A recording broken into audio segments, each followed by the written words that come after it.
Mga ka-Republic, magkakasunod ang mga kabigo ang tinamo ng mga Hinebra fans at mukhang isang kabiguan pa ulit ang kanilang matitikman. Matunog ang bulong-bulungan si Cedric Berfield ang runaway winner ng Rookie of the Year honors. Umasa pa naman ang mga Hinebra fans na ang kanilang idolong si RJ Abarientos ang makakakuha ng award. Ito na nga lang sana ang konsolasyon ng mga fans mula sa pagkatalo ng Hinebra, ngayon na ipagkait pa rin sa kanila. Mainit ang pagsasagutan ng mga fans sa social media tungkol dito. Kung mainit man ang mga fans, nakatitiyak tayong maluwag sa loob na tatanggapin ito ni RJ Abarientos at kung kabiguan man itong maituturing, gagamitin niya itong inspirasyon upang pagbutihin pa ang kanyang paglalaro sa susunod pang mga taon. Pag-uusapan po natin yan, pero bago ang lahat ay maglalambing po ako sa inyo na isubscribe ninyo itong ating channel at kung di masyadong makakaabala ay i-like at paki-share na rin ninyo. Malaking bagay po yan sa aming mga vlogger. Maraming salamat. Rookie of the Year, highest honor para sa mga player sa kanilang unang taon sa PBA. Sa unang conference pa lang sa season 49, si RJ Abarientos ay kinukonsider ng malakas na kandidato sa Rookie of the Year Award. Lalo na na makaakyat sa finals ang Hinebra na pumitas sa kanya third pick overall. Natalo nga lang ang Gin King sa finals pero maraming naniniwalang yamado sa Rookie of the Year race ang Hinebra Rookie since mas marami siyang games na nilaro kaysa kanyang mga kasabayan. Sa second conference which is the Commissioner's Cup, naka-finals ulit ang mga mag-aalak. At dito sa tingin ng marami, lalong lumayo ang distansya niya sa kanyang mga kasabay na rookie. At sa Philippine Cup, nakasalta sa semifinals ang Gin Kings. At muli, sa tingin ng marami, nagdagdag ito sa statistical points advantage niya laban sa kanyang mga katunggali. Sa kabuuan, 71 games ang nilaro ni RJ Abarientos sa kanyang rookie year at nag-average siya ng 12.7 point per game, 3.6 assist per game, 2.8 rebounds per game sa average na 25 minutes per game.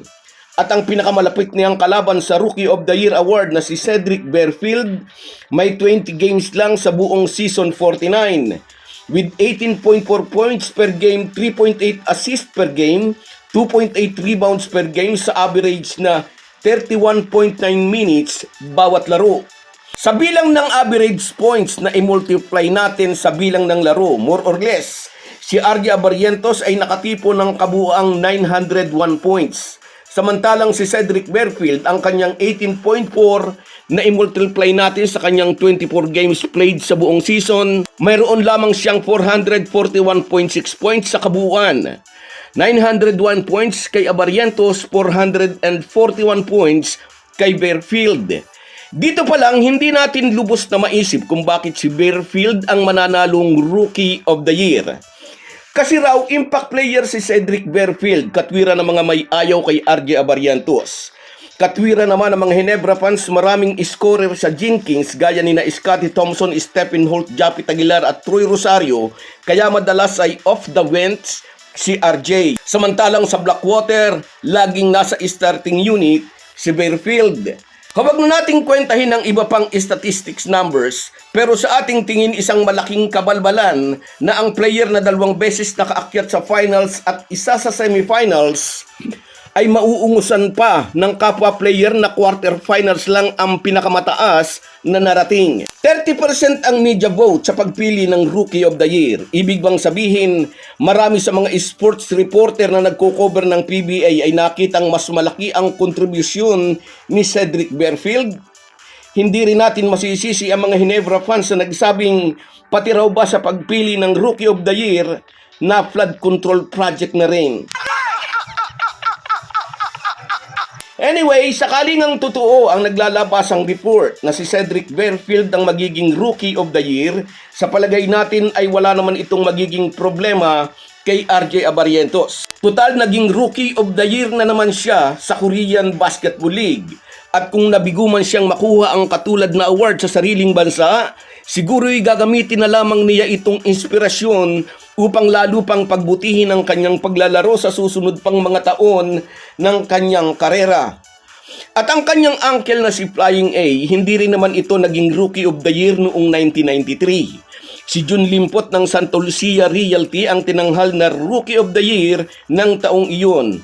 At sa pangalawang taon pa lang ni Johnny A sa PBA bago ito nag-champion. Ang dapat na lamang isipin ni RJ Abarrientos, hindi sa Rookie of the Year award susukatin ang kanyang magiging karera sa basketball.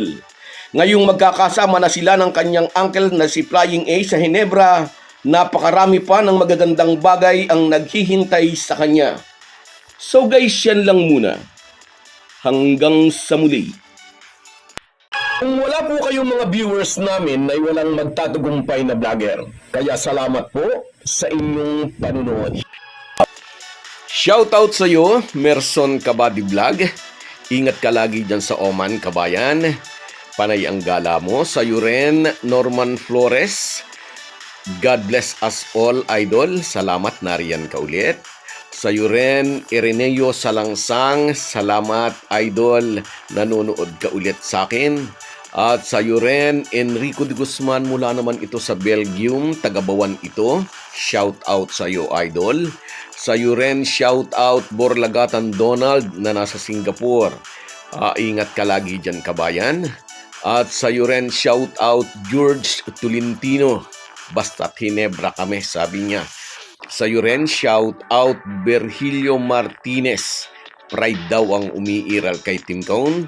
At sa iyo rin, shout out Rodantes Sabida. Salamat sa inyong lahat. Kahit gaano po tayo kabisi, ay huwag po nating kalimutan ang ating buhay espiritual. Lagi po tayong magpasalamat sa bawat araw na dagdag sa ating buhay. Malaki po ang maitutulong ng pananalangin araw-araw. Isang paalala po mula sa inyong Halo Halo Sports Republic.